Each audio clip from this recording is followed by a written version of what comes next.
Ooh, y'all, I am so glad to talk to all three of you tonight. And Neil, I'm starting with you. What would it mean if Mark Meadows received immunity from Jack Smith? It would mean a lot. So first of all, just to set the stage, there's two different January 6 prosecutions, one in the states, Georgia, and one at the federal level. With the state, that's the one where Jenna Ellis has now flipped and cooperating, and Sidney Powell and Ken Chesebro. With the federal, Mark Meadows, President Trump's former chief of staff, has, according to ABC, gone to the grand jury and testified under some sort of limited immunity deal. Now, we may want to take this a little bit with a grain of salt, because this ABC report, because as you said, Jonathan, the lawyer for Mark Meadows is disputing it, but not, I think, notably explaining what he's disputing in the report. He's just disputing it.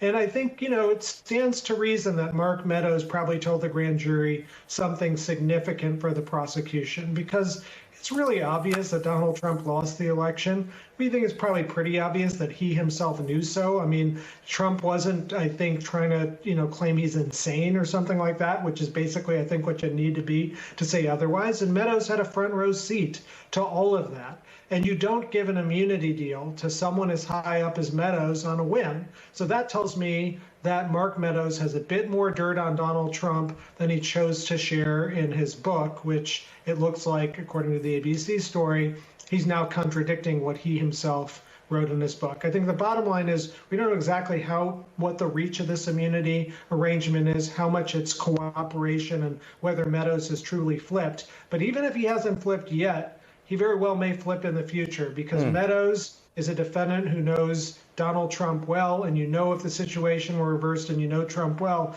Trump would flip on one of them in a second if he could. Oh, yeah. But Neil, let me follow up with you real quick. So then is it just about Donald Trump's state of mind? Is that the import of what we're learning here, if the ABC reporting is true? So it's at least part of it, because one of Trump's big defenses in both January 6 prosecutions is, hey, I reasonably thought I won the election, and all of these actions were calculated to try and protect democracy.